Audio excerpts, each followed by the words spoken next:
क्या आपको पता है दिल्ली का द्वारका मेट्रो स्टेशन सेक्टर 9 वहां पे कुछ ऐसी कहानियां हैं, ऐसे इंसिडेंट्स हैं जो आपको सोचने पर मजबूर कर देते हैं कि क्या ये सच है या फिर ऐसी सुनी सुनाई कहानियां हैं।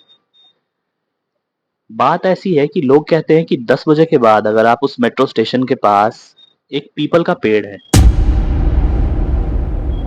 वहां खड़े रहते हैं तो किसी के बुदबुदाने की आवाज आती है। और जब आप घूमकर आसपास देखें तो वहां कोई होता नहीं है। वैसे ही कभी कभी खड़े खड़े लोगों ने एक्सपीरियंस किया है कि उनके रोंगटे खड़े हो जाते हैं बिना कोई वजह के। अचानक सब कुछ ठंडा सा लगता है और बिल्कुल रोंगटे खड़े हो जाते हैं और फिर थोड़ी देर बाद सब कुछ नॉर्मल हो जाता है। कुछ लोगों ने यहाँ तक बताया है कि उनको कोई सफेद कपड़े में दिखा है, कोई औरत या फिर कोई भी, कोई बच्ची, पर उस सफेद कपड़े में कोई रहता है वहां, दूर आपको दिखेगा और फिर वो गायब हो जाएगा। इन सब स्टोरीज के बाद भी बहुत सारे लोग ऐसे हैं जो ये बोलते हैं कि ऐसा कुछ भी नहीं होता, वो रात रात को वहां गाड़ियों से गए हुए हैं, कुछ नहीं हुआ। तो मैं उसी मेट्रो स्टेशन की कहानी आपको सुनाने वाला हूँ जो एक लड़के ने एक्सपीरियंस की थी। वो लड़का लगभग 25-30 साल का होगा और द्वारका सेक्टर 9 मेट्रो स्टेशन के पास ही उसका ऑफिस होगा। वो भूत प्रेत में विश्वास नहीं करता था। वो एक बार ऑफिस से वापस लौट रहा था। ऑफिस से आने में उसे देर हो गई थी, तो जब मेट्रो स्टेशन वो पहुंचा वहां पे उसने टाइम लगभग 10 साढ़े 10 का बताया।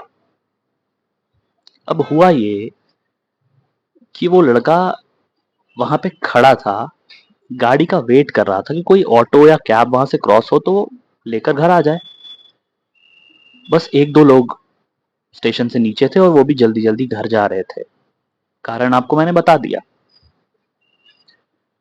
उस लड़के ने देखा कि वो वहां पे खड़ा है, वहां से एक दो कैब और ऑटो वाले जा रहे हैं पर कोई रुकता नहीं है।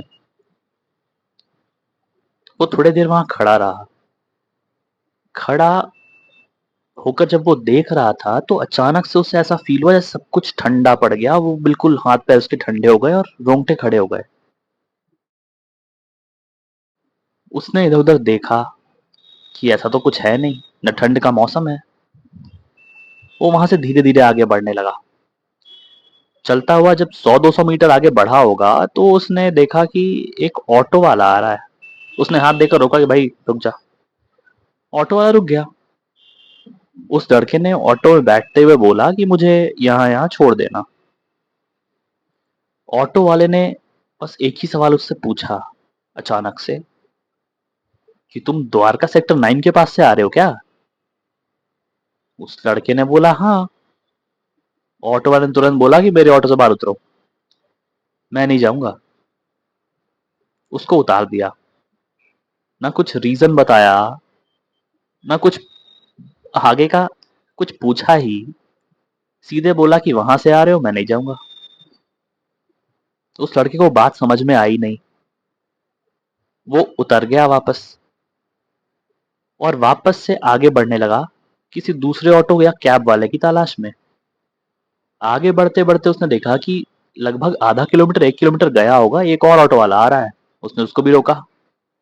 ऑटो वाले को बताया कि भाई यहाँ जाना है। ऑटो वाले ने बोला ठीक है, पहुंचा देगा।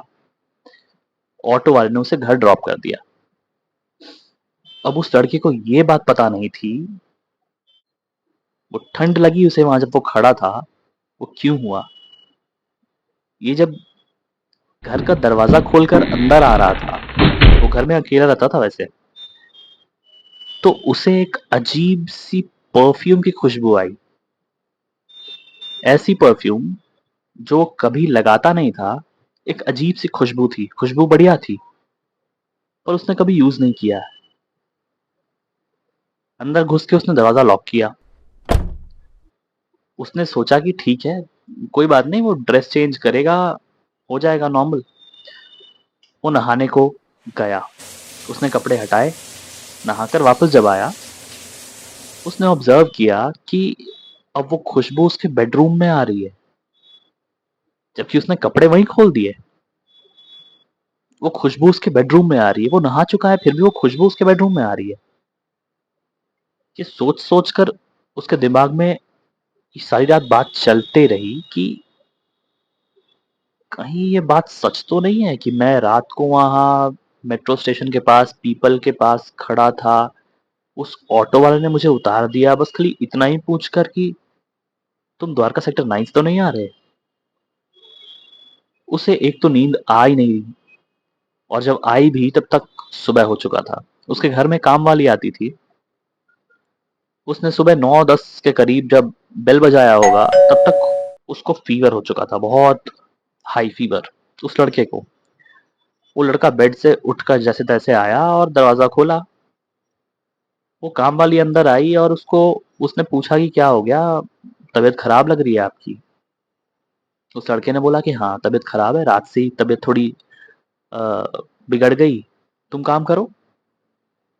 उसने पूछा कि भाई कल तक तो आप ठीक थे, अचानक से ये क्या हुआ? उस लड़के ने बताया कि मैं उस मेट्रो से आ रहा था, ऐसा ऐसा हुआ, उस ऑटो वाले ने मुझे उतार दिया, मैं घर पे आया, वो एक अजीब सी खुशबू आई, मैं नहाने गया, नहाकर वापस आया, वो खुशबू मेरे बेडरूम में आने लगी और तबीयत सुबह तक बिगड़ गई। अब उसकी काम वाली ने तुरंत बोला कि साहब मैं काम अभी नहीं कर पाऊंगी, मैं जा रही हूँ, लेकिन मैं जैसा जैसा बोल रही हूँ वैसा आप करो और उसके बाद मुझे बताना कि ये ठीक हुआ या नहीं। वो लड़का समझ नहीं पाया कि भाई ये तुम बोल क्या रही हो, काम नहीं कर पाऊंगी, ऐसा ऐसा करो उसके बाद बता। उसने बोला क्या करना है? उस काम वाली ने बोला कि जाकर आप बाजार से कोई बच्चे के खेलने का खिलौना ले आओ, छोटा, वो ले आओ। जो कपड़े आप पहने हुए थे उस मेट्रो स्टेशन पे, उस कपड़े में उसको लपेट कर आप उसको किसी सुनसान पेड़ के पास छोड़कर आ जाओ और पीछे घूम कर देखना मत। उस लड़के को बात समझ नहीं आई पर फिर भी ठीक है, अब वो बता रही है तबीयत खराब है तो ठीक है करते हैं। वो लड़का गया, बाजार से लेकर आया और जैसा उसने बोला था वैसा उसने किया और शाम तक वो लड़का ठीक हो गया। शाम को जब उसकी काम वाली वापस घर पे आई, उसने देखा कि हाँ लड़का ठीक है। तब उस लड़के ने काम वाली से पूछा कि तुमने लेकिन मुझे ऐसा क्यों बोला कि जाकर बाजार से कुछ ये खिलौना खरीद कर ले आओ, उसे कपड़े में लपेटो और जाके पेड़ के नीचे रख दो और तबीयत मेरी ठीक भी हो गई। अब उस काम वाली ने बताया कि आपने जैसी ये बात मुझे बताई ना कि आप रात को उस द्वारका सेक्टर 9 मेट्रो स्टेशन के पास से घर आए, ऑटो वाले ने आपको तुरंत उतार दिया था और घर घुसते के साथ ही आपको एक अजीब सी खुशबू आई। वो खुशबू मुझे सुबह भी आ रही थी, लेकिन मैंने बोला नहीं डर से। वो हुआ कुछ यूं था कि उस काम वाली ने उसे बताया कि कहते हैं कि उस मेट्रो स्टेशन के पास जो पीपल का पेड़ है वहां पे एक 8-10 साल की बच्ची का एक्सीडेंट हुआ था और वो मर गई थी। कोई भी इंसान अगर वहां पे खड़ा रहता है उस पेड़ के पास अकेला, तो वो बच्ची का आत्मा उससे चिपक जाता है। अब वो तब तक उसका पीछा नहीं छोड़ता जब तक उसको आप कोई खिलौना या फिर कोई ऐसी चीज जिससे बच्चे अटैच्ड रहते हैं, आप कोई ऐसी चीज को दे ना दो। तो इसलिए वो खुशबू आ रही थी और इसीलिए उस ऑटो वाले ने वो खुशबू सूंघ कर ही बोल दिया कि तुम कहीं वहां से तो नहीं आ रहे, मैं नहीं जा रहा तुम्हें छोड़ने। तो वो लड़का तो ठीक हो गया, पर ये एक घटना है जो वहां के एक लड़के ने एक्सपीरियंस की थी। अब आप लोगों ने ऐसी कहानियां सुनी होंगी द्वारका सेक्टर 9 के बारे में। ऐसी कहानी Delhi cantt metro station, Delhi cantt के पास एक रोड है, उसकी भी एक ऐसी ही कहानी है, वो मैं फिर कभी सुनाऊंगा। पर बात ये है कि कुछ लोगों ने ये एक्सपीरियंस किया है और कुछ लोग इसको बस कहानी मानते हैं कि ये तो बेकार सी चीज है। आप जाकर ये गूगल कर सकते हैं, आप गूगल करके चेक करिए कि द्वारका सेक्टर 9 हॉन्टेड स्टोरीज, आपको मिलेगा जो मैंने आपको कहानी बताई। रिकॉर्डेड इंसिडेंट्स हैं पर कोई साइंटिफिक प्रूफ नहीं है कि ऐसा होता है या फिर हो रहा है। तो अगर आपने सुना है या फिर एक्सपीरियंस किया है तो नीचे बताइए कमेंट्स में।